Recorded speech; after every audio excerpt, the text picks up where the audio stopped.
Hello my dear students, आज आम ये वीडियो देखा पानी पंचायत केतटा important quiz question. First question है पानी बाबा कहले आम क्यों व्यक्ति विशेष को बुझी था। बाबा ईश्वर दत्त, जगदीश चंद्र पाणी, बिलास राव सालुंकी। ठीक उत्तर है बिलास राय सालुंकी। से राइट आंसर। पानी पंचायत मुख्य उद्देश्य कौन ना पानी पंचायत मुख्य उद्देश्य है पानी अनुत्तम उपयोग, कृषि उत्पादन, कृषि कृषकों जरिया जलर सुरक्षा। ये समस्त है ठीक उत्तर। निम्नलिखित मध्य क्यों प्रकार जलसेचन प्रणाली उभय समतल भूमि और सोपान भूमि प्रयोज्य है मुक्त सेचन। केनाल द्वारा जलसेचन साधारणतः निम्नलिखित मध्य क्योंटी को अधिक पसंद करी एटा प्रत्यक्ष केनाल गुड़िक है ठीक उत्तर। नेक्स्ट 5 नंबर निम्नलिखित मध्य क्यों नियम जल अपचय को कमाइबा भारत में तैयारी होइतिला। Water law, policy of water, national water policy, irrigation water policy. ठीक उत्तर है नेशनल वाटर पॉलिसी। हिराकुद नदीबंध निम्नलिखित मध्य मुख्यतः क्या पर्यवेसित यह बन्या नियंत्रण, विद्युत शक्ति एवं जलसेचन उपर पर्यवेसित। नेक्स्ट 7 नंबर आखु चाष केते मिलीलीटर जल आवश्यक होता है। यह 1500 रु 2500 मिमी दरकार होता है।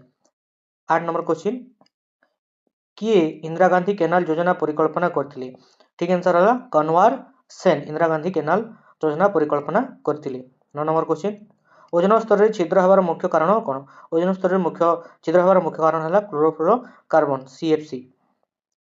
नेक्स्ट 10 नंबर पृथ्वीर हाराहारी भूपृष्ठ तापमात्रा क्रमागत वृद्धि को गोटे शब्द कौन कहुए।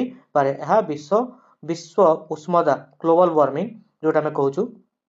नेक्स्ट 11 नंबर प्रशांत महासागर समुद्र पृष्ठ तापमात्रा ह्रास क्यों प्राकृतिक घटना दायी। यह लालिना यहाँ आगुरी डिस्कसन करथिला ये पड़ी।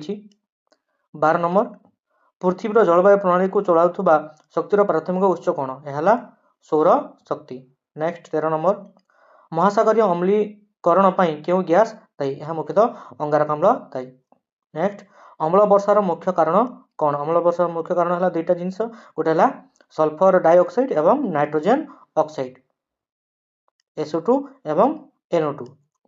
15 नंबर सरदार सरोवर डैम क्यों नदी निर्मित होती। यह नर्मदा नदी निर्मित होती। सरदार सरोवर डैम नर्मदा निर्मित होती। नेक्स्ट 16 नंबर जल विवाद आईन केवे प्रणीत होता। यह 1956 प्रणीत होता। जल विवाद आईन 1956 प्रणीत होता। 17 नंबर उत्पत्ति स्थल गंगा नदीर नाम कौन। उत्तर है भागीरथी। 18 नंबर पृथ्वीर सबुठारु बड़ नदी मध्यस्थ द्वीपर नाम कौन। पृथ्वीर सबुठारु बड़ नदी मध्यस्थ द्वीपर नाम कौन। यह माजुली। उत्तर है माजुली। भारतर द्वितीय बृहत्तम जलप्रपातर नाम कौन। भारतर द्वितीय बृहत जलप्रपातर नाम कौन। यह शिव समुद्रम। नेक्स्ट 20 नंबर महानदी ओडिशा रे क्यों जिला दे प्रवेश करिछि। महानदी ओडिशा रे क्यों जिला दे प्रवेश करिछि। यह झारसुगुड़ा जिला दे प्रवेश करिछि। 21 नंबर ओडिशा रे थिबा अश्व खुराकुती ह्रदर नाम कौन। यह अंशुपा। अंशुपा ह्रद अश्व खुराकुती हिसाब से रही।